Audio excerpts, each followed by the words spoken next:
I remembered it like it was yesterday, even though I wish I could forget.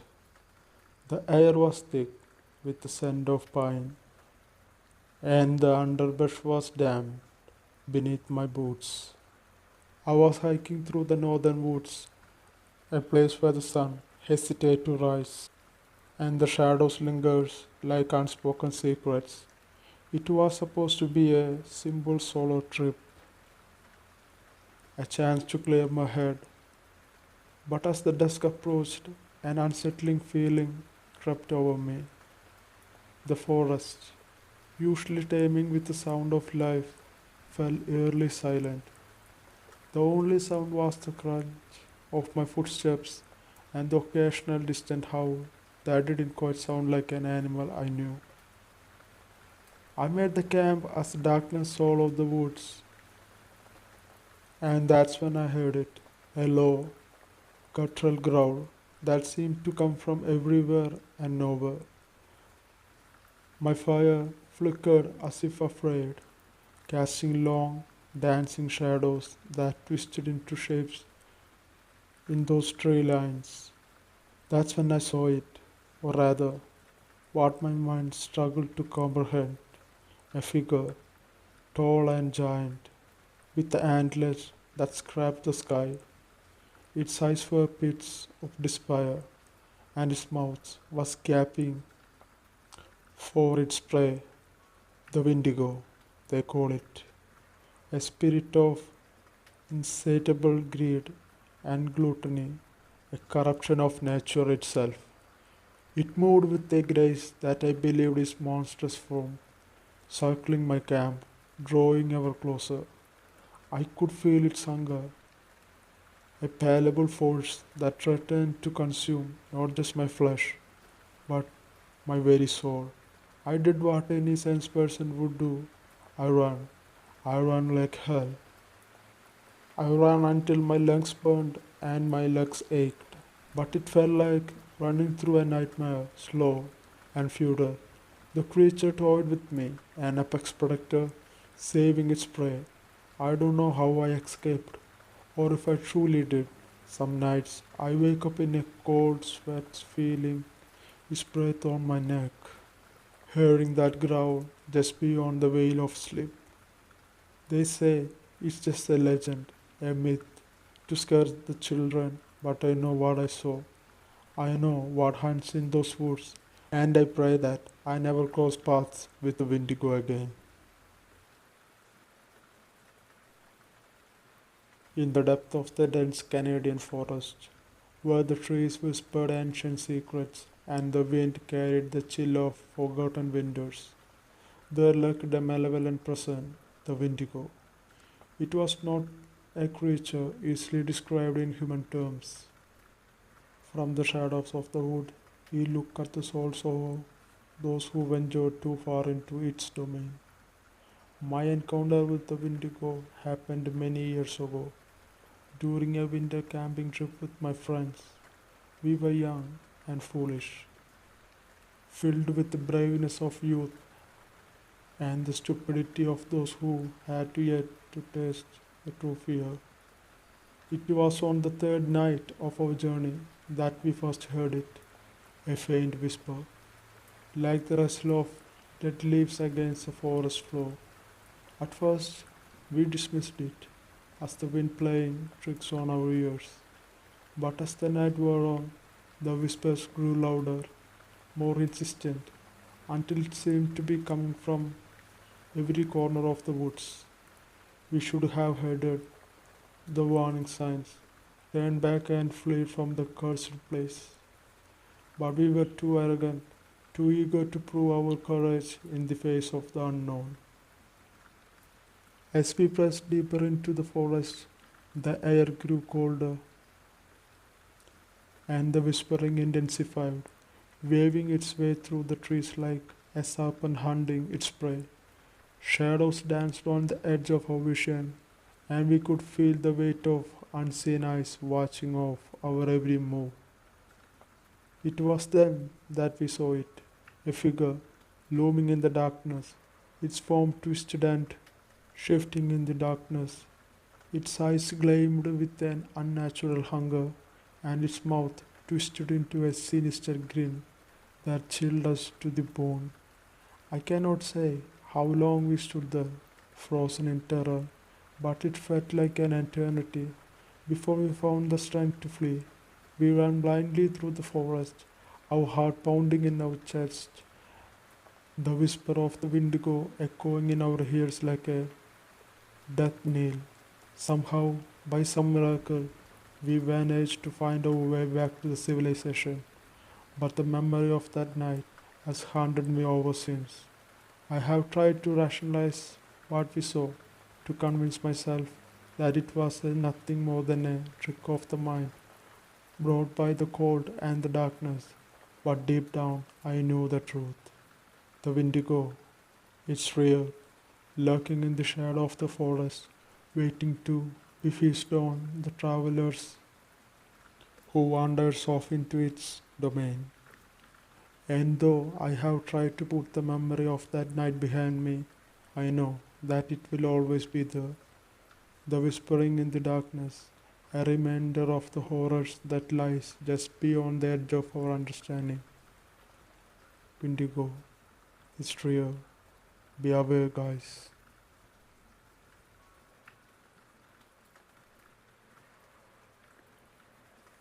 Hey everyone, my name is Jacob. I am not usually one to believe in creepy stuff, but something happened to me recently that I cannot explain. It's changed my beliefs. Let me tell you about it. I am an accountant, so my days are usually spent crunching numbers in an office corner. Last weekend, I decided I need a break from the city grind. I packed up my tent and some food and headed out to a remote forest for a solo camping few miles from my home. The woods were dense and quiet, with only the rustling of leaves beneath my foot and the occasional bird songs that breaking the silence in the forest. The day one was pretty good. I hiked for a few miles and came back to my camp, prepared some food over the campfire, I said. The first day passed very quietly and peacefully.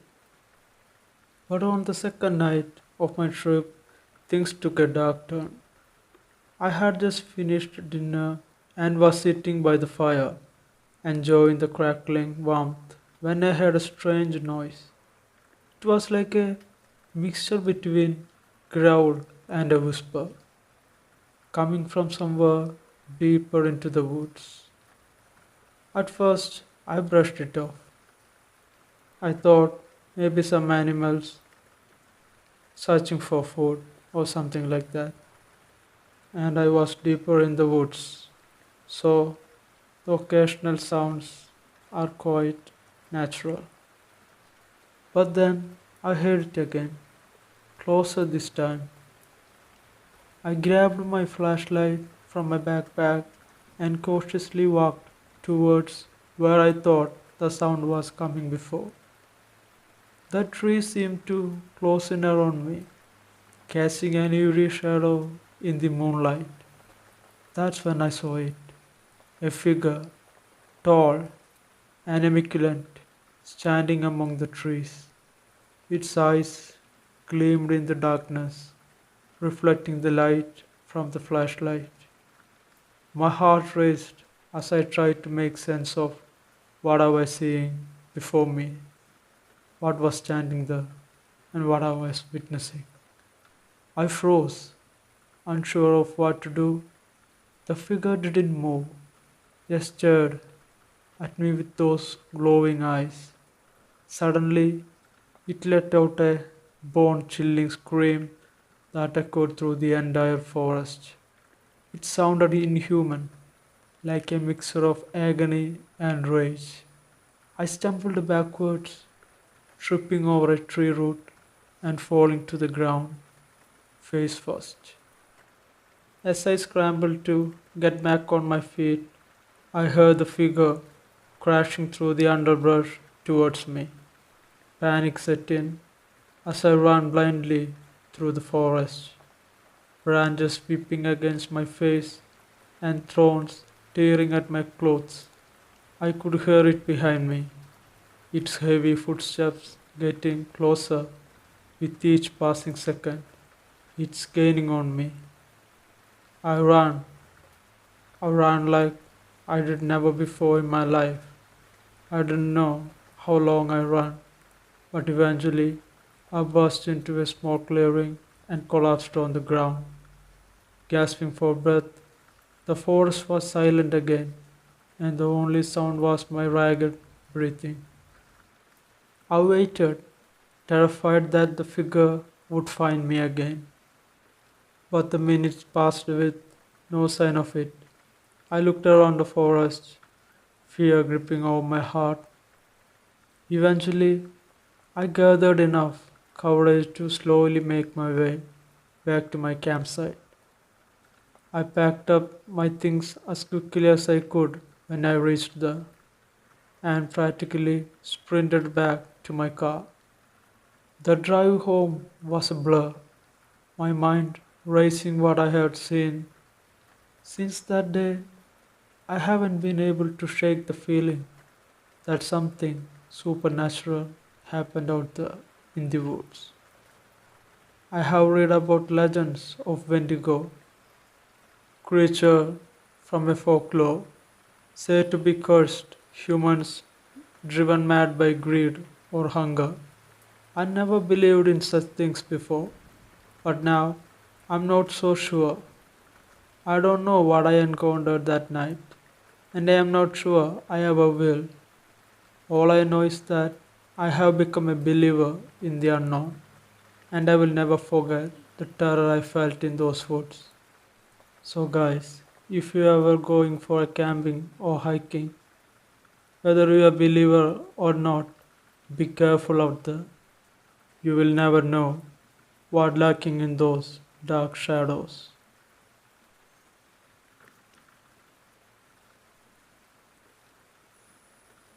Hey folks, John here. I have a wild experience that happened to me to share here. It was few years back. I love to go camping and solo hiking. I used to go whenever I get free time, and this happened on such a camping few years ago. I have always been a skeptic when it comes to creepy ghost stories and other folklores. But after what happened that night, I can't deny the existence of things beyond our understanding. Let me share my experience. As a painter, I often find inspiration in the nature. So I decided to go camping and hiking often. I decided to take a painting trip to a secluded forest. The air was crisp, the trees towering overhead, and I felt a sense of peace as I set up my easel and started to work. It was on the third night of my stay that things got strange. I had just finished a painting of a serene lake when I heard a noise that made my blood run cold. It was a low, menacing growl, unlike any animal sound I ever heard before. I peered into the darkness, trying to make sense of it, but the forest remained completely still. Shrugging it off as my imagination, I packed up my gear and started to head back to my campsite. That's when I heard it again, closer this time. It sent shivers down my spine, and I instinctively reached for my flashlight clipped on my belt. As I scanned the trees, I got a glimpse of movement along the trees. A tall, gaunt figure standing among the shadows. its eyes glowing with an unnatural light, and I felt a chill through my bones, and I realized it was staring at me. Fear gripped me as I stumbled backwards, my heart pounding in my chest. The figure let out a haunting wail that seemed to echo all around and filling me with dread. Without thinking, I turned and ran as fast as I can. As I sprinted through the underbrush, I could hear the figure crashing through the trees behind me, its footsteps gaining on me with each second. Panic set in as I pushed myself harder and harder, desperate to escape whatever horror was pursuing me. Finally, minutes, maybe half an hour of running, I bursted into a small patched area and lay down on the ground, breathing heavily. The forest fell silent again around me, and I strained to listen for any signs of the creature, but there was nothing, just me and the silent forest. Slowly and casually, I gathered my courage and made my way back. When I reached the campsite, it was all wreck. Something has gone through the campsite, destroying my stuffs. Without wasting any time, I packed up my belongings in a frenzy, not daring to look back into the darkness. Every rustle of leaves and snap of twigs made me jump along the way, convinced that the creature was still out there, watching and waiting for me. I drove home in a daze, my mind racing with questions. What had I seen in those woods? Could it be in a Wendigo, as some of the locals whispered about? I had always dismissed such stories as a folklore, but now I couldn't deny the possibility. Since that night, I haven't been able to shake the feeling that something supernatural crossed my path. I have been reading about wendigos, cursed beings lurking in the wilderness. I never believed in such tales, but now I can help but wonder. Whatever it was that I encountered in those woods, it has changed me. I am no longer the skeptic once was. I now know that there are things in the woods that defy explanation, and I will never forget the terror I felt that night in the forest.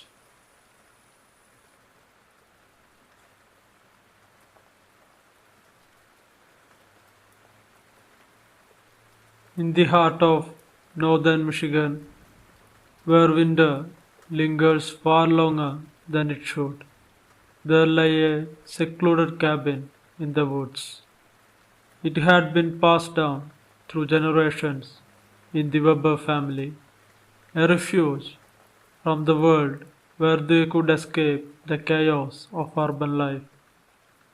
This year, Daniel Weber had decided to spend a month in the hoping the isolation would give him time to finish his new novel and to reclaim some semblance of peace. Little did he know the peace he sought was about to be shattered. Daniel arrived at the cabin late in the afternoon, the sun dipping below the horizon, casting long shadows across the snow covered landscape. The cabin itself was a modest structure built with dark timber and adorned with a sloping roof, barely picked out from beneath the snow. The place had always been cozy, with a fireplace that roared with warmth and comfort. As he unpacked his things, Daniel felt a sense of containment. a stark contrast to the tension he had left behind the city. The first few days were serene. Daniel woke up to the quiet of the forest, spent his days writing, sitting before the fire in the evening. The only sound were the crackling of the fire and the distant calls of birds. He even took long walks through the woods, the crunch of snow underfoot a smoothing rhythm. But as the days wore on, the tranquility began to wane, replaced by an unsettling feeling he could in quiet place. One evening, as he was returning from a walk, Daniel noticed something peculiar. The snow was disturbed around the cabin, tracks that seemed to be appear and disappear as if someone or something had been pacing around his home.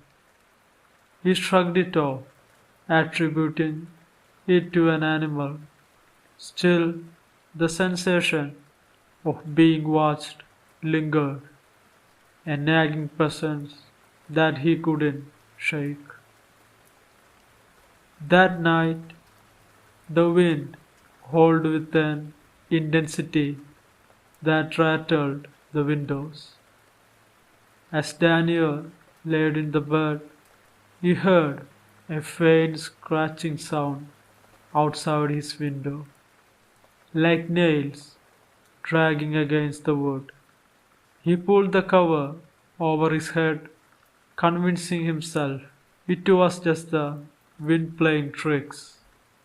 But the scratching persisted, growing louder, more insistent. Finally, he mustered the courage to get up and check.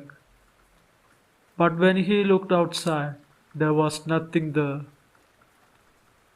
The next day, Daniel decided to investigate the tracks more closely. He followed them deeper into the forest, where the trees grew denser and the snow was untouched by any other prints. The tracks seemed to lead him toward a grove of ancient pines. At the center of the grove stood a tree unlike the others, its bark twisted and darkened as if scared by some unknown force. At its base, Daniel found a small wooden totem covered with crowd primitive figures. He recognized it from the folklore he had read about the Wendigo, a spirit of insatiable hunger and malevolence. Unease settled in his stomach. He had heard of the Wendigo in tales and legends, an entity born of starvation and evil, said to drive man mad and consume their flesh. It was nothing more than a story to him, a relic of superstition, but the totem felt ominous, and the track that led to it only deepened his anxiety. That evening, as the sky turned a bruised shade of purple and the cold seeped into every corner of the cabin, Daniel tried to shake off his unease. He sat by the fire, reading an old folklore books, trying to distract himself. Yet the scratching sound from the night before have returned, this time accompanied by a low whispering. The voices were unintelligible, like a foreign language that scrapped against his sanity. His nerves were on the edge. Sleep came fitfully, and when he did manage to drift off, he was plagued by nightmares. Visions of gaunt, skeletal figures with hollow eyes and mouths stretched into grotesque grains. He would wake up to the sound of his own heart pounding in his chest, the whispers still echoing in his ears. The following day, Daniel felt compelled to go back to the grove. The air was colder, the sky an oppressive grey. He approached the twisted tree with a growing sense of dread. This time he noticed something even more disturbing. The totem was gone. In its place, a crowd pile of sticks and bones, arranged in circles. The tracks around the grove had become more erratic, leading in all directions as if whatever had made them was circling in the area. Daniel's sense of dread intensified. He hurried back to his cabin, hoping to find some semblance of normalcy. But the whispers continued, growing louder and more desperate, as if calling him, begging him to listen to those whispers. Desperation drove Daniel to search for answers. He delved into old journals and letters left by his ancestors, hoping to find something that could explain the horrors he was experiencing. One night, he found an old diary belonging to his great grandfather. The entries detailed a series of unsettling events that had occurred in this cabin long before Daniel's time. Disappearances, strange noises, and sighting of shadowy figures in the woods. The final entry spoke of a dark presence that had been driving people mad, a hunger that could never be satisfied. As the days passed, the whispers became more coherent. They began to form words, hungry, and come closer. You can't escape. The presence outside seemed to grow bolder, scratching at the windows, shaking the walls. Daniel could no longer ignore the reality of the situation. The Wendigo was no mere legend, it was real, and it was hunting him.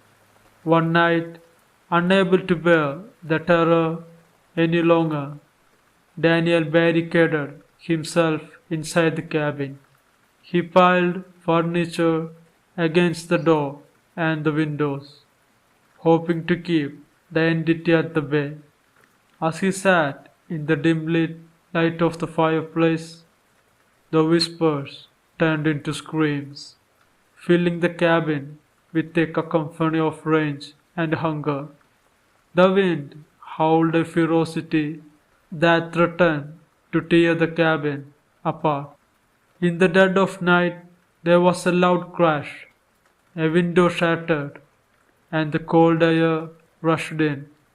Daniel's heart raced as he heard the creature moving through the cabin, its presence palpable, even if it was unseen.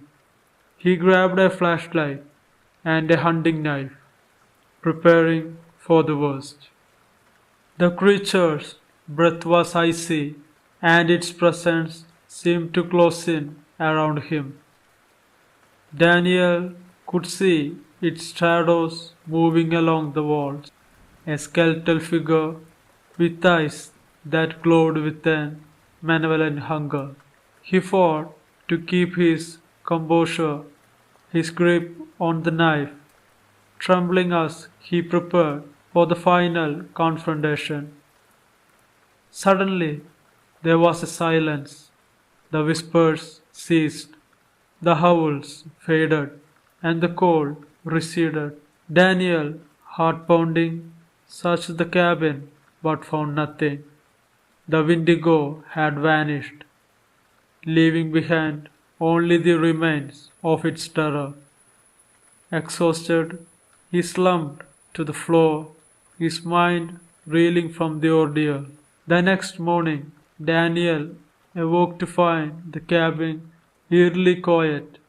The snow outside had settled, the tracks around the cabin gone as if they had never been there. The totem in the groove was back in its place, untouched and unscathed. It was as though the nightmare had never happened. Daniel left the cabin soon as after, unable to stay any more longer.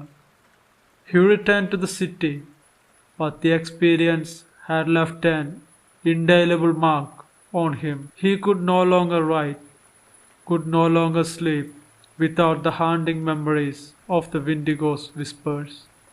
The forest had claimed a part of him, and he knew he could never return to the place of isolation. Return to the place of isolation. Years later, the cabin was abandoned, its windows dark and its walls silent. The legend of the Wendigo continued to lurk in the whispers of the wind and the shadows of the trees. Those who ventured too close spoke of a lingering presence, a hunger that could never be satisfied, and somewhere in the deep woods the Wendigo waited, its whispers echoing through the dark, dense pines.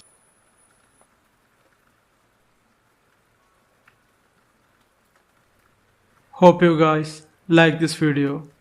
If you did, please consider subscribing to this channel. Enable the bell icon so you don't miss new uploads. And also check out other videos in this channel too. Like them and share them. And if you have any suggestions or any improvements I need to make in this channel, please post them in the comment section. Till next time, this is Malayali Wendigo. Bye.